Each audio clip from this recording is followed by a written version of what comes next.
कमाल की तस्वीरों से भरी हुई एक कमाल की किताब, work the world in photographs, national geographic की ओर से। अगर आपको ऐसी किताबें पसंद नहीं हैं जिनमें सिर्फ शब्द ही शब्द होते हैं और एक भी तस्वीर नहीं होती, तो इसका एक ही मतलब है कि आपका दिमाग बहुत ही ज़्यादा डल है और इमेजिनेशन से आपका दूर दूर तक कोई भी रिश्ता नहीं है।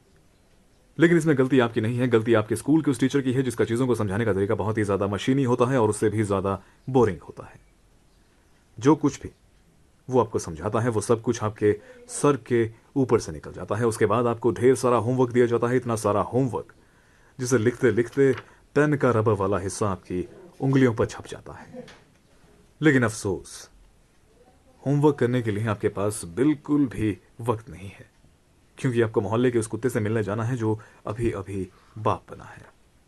उसके पिल्लों को आपको देखना है। वो कुत्ता आपका रिश्तेदार नहीं है, ना ही उसके पिल्ले आपके भांजे या फिर भतीजे हैं।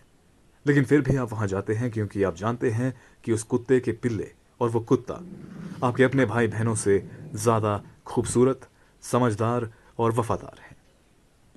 उसके बाद आप अपने दोस्तों के साथ खेलते हैं, चींटियों को कीड़े उठाते हुए आप देखते हैं। उसके बाद आपको घर वापस आना होता है, बची हुई उस गेम को पूरा करना होता है।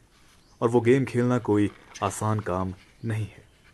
आपको बैंक लूटना होता है, जिसके लिए आपको हथियारों की ज़रूरत होती है, सही क्रू की ज़रूरत होती है, गाड़ियों की ज़रूरत होती है, और ये सब ढूंढना बहुत ही मुश्किल होता है। ये बात सिर्फ आप जानते हैं, लेकिन आपका टीचर ये नहीं जानता। और इस सब के चक्कर में आप होमवर्क नहीं कर पाते और फिर अगले दिन आप स्कूल पहुंचते हैं बिना होमवर्क के, एकदम खाली हाथ। लेकिन आपके टीचर के हाथ खाली नहीं होते। उसके एक हाथ में डंडा होता है और दूसरे हाथ में खुजली, और उस ही खुजली वाले हाथ की एक उंगली आपने उसके नाक के अंदर घूमती हुई देखी होती है। और आप यही सोचते हैं कि काश ये मुझे सिर्फ डंडों के साथ मारे, इसका गंदा हाथ मेरी 12 साल की नाजुक खूबसूरत त्वचा पर नहीं पड़ना चाहिए। लेकिन वो आपको उस ही गंदे हाथ के साथ 3-4 तमाचे मारता है, 12-15 डंडे मारने के बाद। उसके बाद वो आपकी खूब बेइज्जती करता है। और हैरानी की बात तो ये होती है कि आपका टीचर कोई साधारण व्यक्ति नहीं होता, वो एक भविष्य बताने वाला व्यक्ति भी होता है। वो पूरी क्लास के सामने आपका भविष्य बताता है। आप भविष्य में क्या बनेंगे, क्या करेंगे। पूरी क्लास हंसती है, आपकी बेइज्जती होती है। आप अपनी सीट पर जाकर बैठ जाते हैं और उस टीचर के मरने की दुआ करते हैं। उसके बाद आप अपने मन के अंदर कुचिकामे का ओपनिंग सॉन्ग गाते हैं, जो कि एक बड़ा ही मज़ेदार गाना है, आ देखता है क्या रियोत्सु आ गया। लेकिन ये सब बिल्कुल भी ना होता अगर आपका टीचर आपको स्कूल में ही सब कुछ अच्छे तरीके से समझा देता, तो होमवर्क करने की ज़रूरत ही नहीं पड़ती।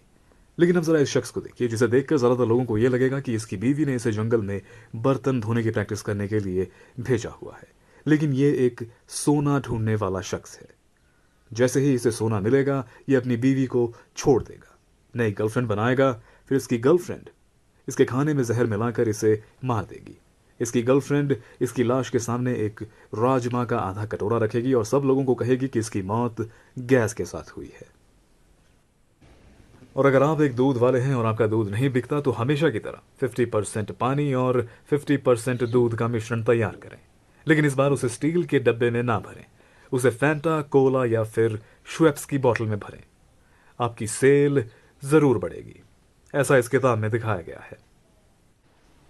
और अब जरा इस बिगड़ी हुई रईसजादी भेड़ को देखिए, जिसके पास अपना खुद का एक नाई है। और इन 3 लंगोटिया यारों को देखिए, जिनके दिमाग में क्या चल रहा है ये कोई भी आसानी से बता सकता है।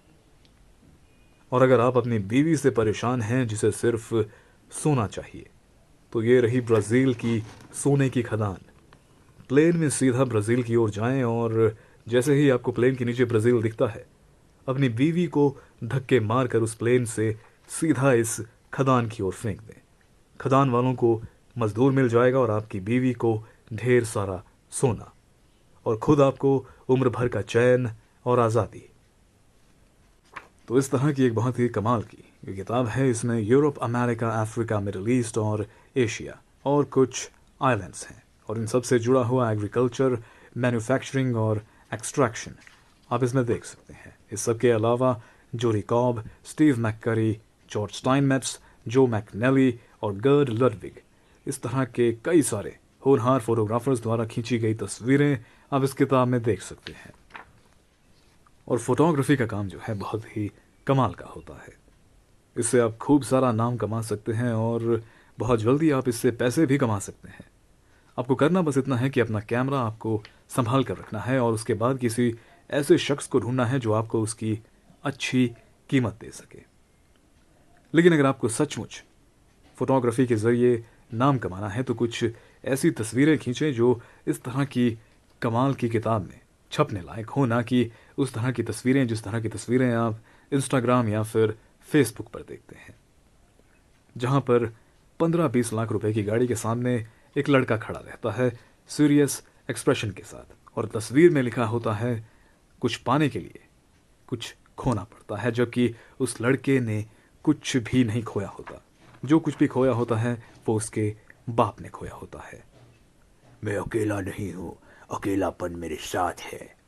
पैशन, डिजायर, इस तरह की कई सारी चीजें वो अपनी तस्वीरों के नीचे लिखते हैं, जबकि इन सारे शब्दों और चीजों के साथ उनका कोई भी ताल्लुकात नहीं होता और ना ही उन्हें इन चीजों की कुछ समझ होती है।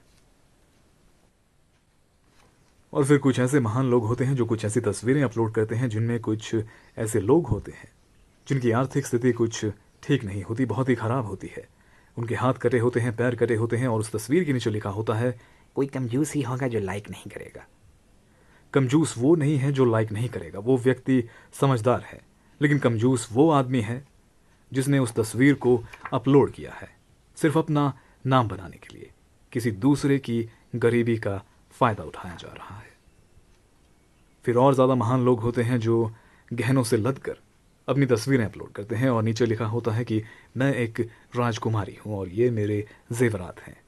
उस राजकुमारी के पीछे आप उसका पति देख सकते हैं जिसकी हालत बिल्कुल उस पत्ता गोभी खाने वाले चूहे जैसी होती है, क्या कहते हैं उसे, हैमस्टर। और उसका सर बिल्कुल एक पुरानी टेनिस बॉल की तरह होता है, एकदम गंजा और पिटा हुआ। बेवकूफ लोगों को छोड़िए और इस किताब की डस्ट जैकेट पर ध्यान दें। ये बिल्कुल इसके असली कवर जैसी है। इन दोनों में कोई भी फर्क नहीं है। और इतनी मोटी ये किताब है, इसमें ढेर सारी तस्वीरें हैं और कई सारी तस्वीरों को 2 पन्नों पर छापा गया है। बातें अब बहुत हो चुकी हैं। टेलीविजन पर माशा एंड द बेयर शुरू हो चुका होगा। उसमें वो शख्स गाने गाता है जो जॉर्ज गेट्स की इंडियन आवाज है, और ये मैं किसी भी कीमत पर मिस नहीं कर सकता। अपना ध्यान रखिएगा।